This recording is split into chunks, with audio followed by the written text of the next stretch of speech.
Conducta humana. Gladys en éxito.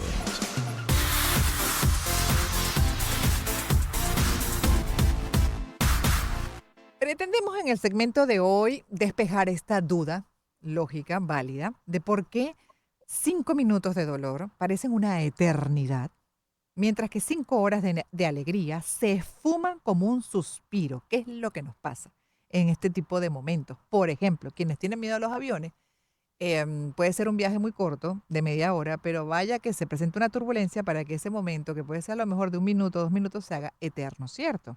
Y lo contrario, cuando estamos en momentos de mucha satisfacción, uno siente que el tiempo pasa volando. Esto lo vamos a revisar con Dalia Ojeda, psicólogo con más de 30 años de experiencia en terapia cognitiva conductual. También se ha especializado en todos estos temas de duelo, de relaciones de pareja, bueno, situaciones también de maternidad, prenatal, reproductiva. Bienvenida, gracias por dedicarnos estos minutos. Hola Gladys, ¿cómo estás? Bien, Buenas bien. tardes. Este tema me encanta, ¿no? Lo que es el significado del tiempo y de acuerdo a lo que estemos viviendo. Sí, bueno, mira, hablando un poco de eso que tú dices, de por qué se hace eterno una situación de estrés, es que generalmente el cerebro está preparado para accionarse cuando hay una amenaza, ¿no? Entonces, es lo que generalmente queda grabado en mi cerebro lo que me pasó, esa amenaza y cómo yo debo actuar, ¿no? Mm. De hecho, nuestra mente está preparada para hacer muchos pensamientos negativos al día. Lamentablemente, así funcionamos. La mayoría de nuestros pensamientos son negativos en el día. Ahora, por eso necesitamos más, es un entrenamiento a ser positivos, a cómo puedo manejar las situaciones en la vida de una manera con mayor calma, ¿no? Entonces, dependiendo cómo lo hemos aprendido. Cuando se trata de calma, pero también en esos momentos que estamos disfrutando mucho, que uno siente que pasan volando, al final es un manejo de inteligencia emocional, ¿no? Sea cual sea la circunstancia, de ese autoconocimiento y autocontrol para, bueno, poder apreciar e incluso saborear más emociones positivas, ¿no? Y sentir que estás más pleno, más consciente, más disfrutando del momento, conectado con verdadera conexión, de esos momentos satisfactorios, y a su vez en los momentos negativos, pues manejar esas emociones negativas con ese Es- autoconocimiento y Ese es autocontrol el para que ideal. nos haga eterno y bueno, ver cómo uno se para de forma más efectiva, ¿no? Ese es el ideal y es lo que deberíamos todos prepararnos y estar en esa conciencia de lo positivo y como tú dices, apreciar y valorar las cosas maravillosas que tenemos y que nos suceden constantemente. Es solamente el milagro de estar vivos y de tener aire, oxígeno, luz, etcétera, ¿no? Que muchas veces es por el mal aprendizaje, el condicionamiento a lo largo de nuestra historia, de los eventos negativos que hemos podido tener en nuestras vidas y cómo nos hemos mal acostumbrado a enfocarnos en lo negativo. Muchas personas viven en constante estrés, en una vida rápida, en donde no se detienen a saborear eso bueno que te está pasando, ¿no? Y ese Mm. enfoque positivo o negativo es una decisión. Es una decisión que podemos tomar constantemente todos los días. Inclusive podemos tener estímulos negativos y decidir calmarme y ver cómo lo puedo solucionar en Ujú. este presente. Generalmente esta ansiedad o esta angustia que nos pasa es porque pensamos mucho en el futuro, en lo que va a pasar, en lo negativo que puede pasar, y si pasa tal cosa, y si no Ujú. pasa tal cosa. Viene mucho de la educación y de la cultura. Sí, sí, entonces habría que, imagínese, empezar por explorar también esas creencias que pueden ser falsas creencias, ¿no? Culturales, heredadas de generación en generación, mucho por revisar y diría, bueno, por aprender, ¿no? Uno no deja de aprender nunca, pero sin duda para un mejor manejo del tiempo, de las circunstancias, de esa plenitud que anhelamos, de ese bienestar que siempre buscamos, pues esto hay que ponerlo en práctica, entenderlo en su profundidad. Yo creo que tenemos que revisar nuestra historia muchas veces, detenernos a qué pasó en mi historia, porque Mm. muchas veces esos primeros años de vida, esa primera crianza, cuando nacemos, aquellos partos que nacieron con mucha emergencia, muchas veces quedan grabadas en el inconsciente memoria de emergencia. Entonces yo solamente sé vivir a través de la emergencia, que sería lo negativo.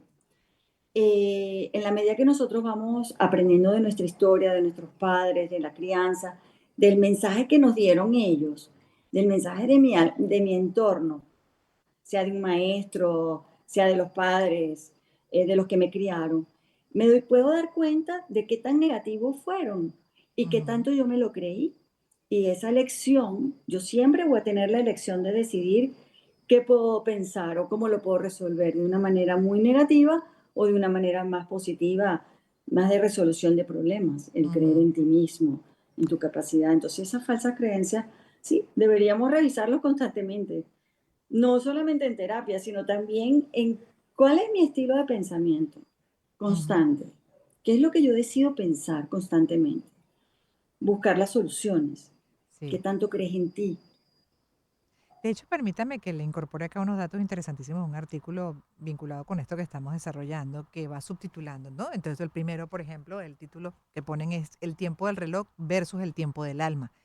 El tiempo cronológico, el que marcan los relojes, es regular, constante, mecánico. Pero hay otro tiempo, el tiempo vivido, que es subjetivo, elástico y emocional. En palabras del filósofo Henry Bergson, no vivimos el tiempo en segundos, sino en intensidades, un poco lo que explicaba, ¿no?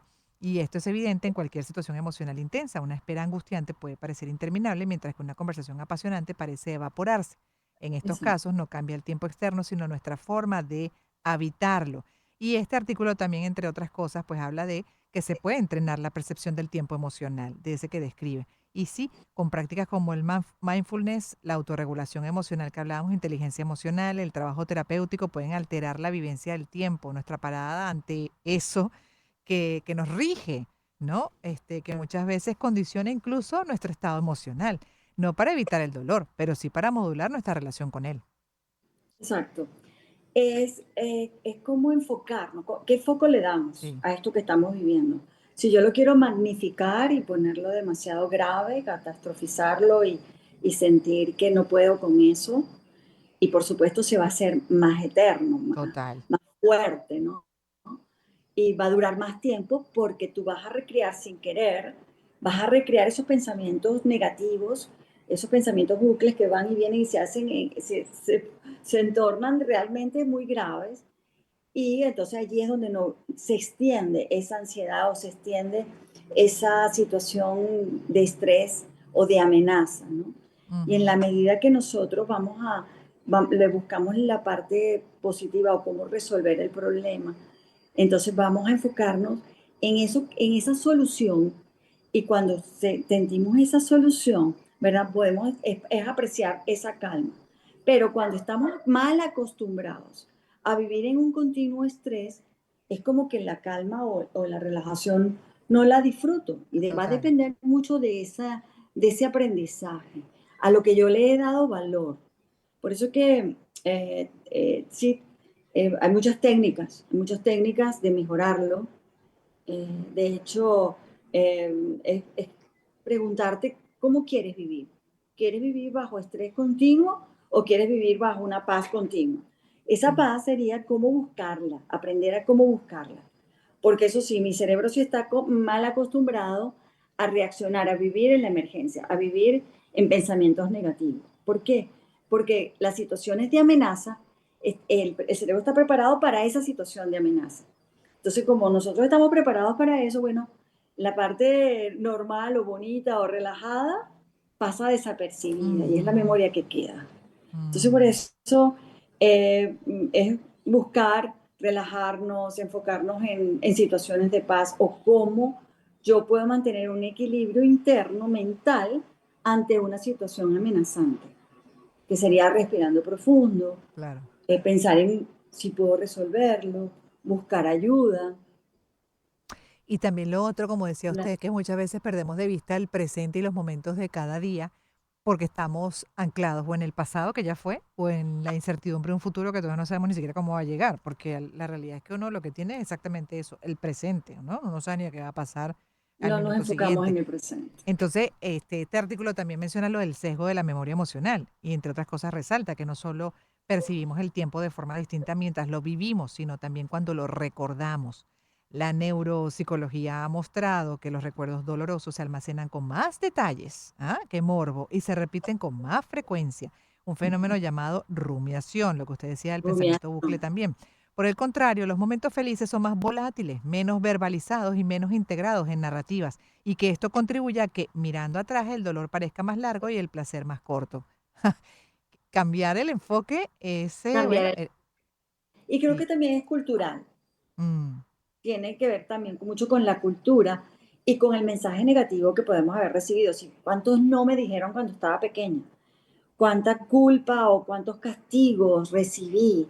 Y socialmente también. Entonces, la actitud positiva al proponérmelo realmente es un reto cotidiano y el enfocarme en el presente. Ya va, el futuro no existe, no ha pasado.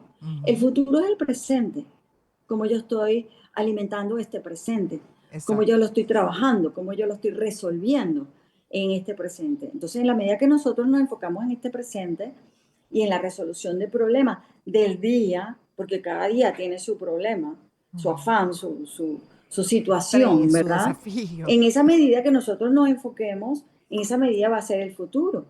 Si yo lo veo demasiado hostil, demasiado negro, demasiado que yo no puedo, por supuesto, ese futuro se va a agrandar y esa ansiedad se va a agrandar, Ujú. agrandar. Por eso la ansiedad, pues, te puede recrear entonces en palpitaciones, en insomnio, en pensamientos perturbadores que te llevan a somatizar en el cuerpo, Ujú. ¿verdad? Y entonces se instala cuando se convierte crónica o puede convertirse en un trastorno ya de ansiedad más fuerte, ¿no? Y ahí sí es verdad que el tiempo, wow, es el peor enemigo porque uno siente que no termina nunca esa situación, así es. Y he pasado por ahí, uno no se halla en el día a día. Dice, Dios mío, pero qué día tan largo. Sí. Y Y nos eso no. enfocamos poco en lo positivo, no vemos lo que realmente pasó en Ujú, positivo.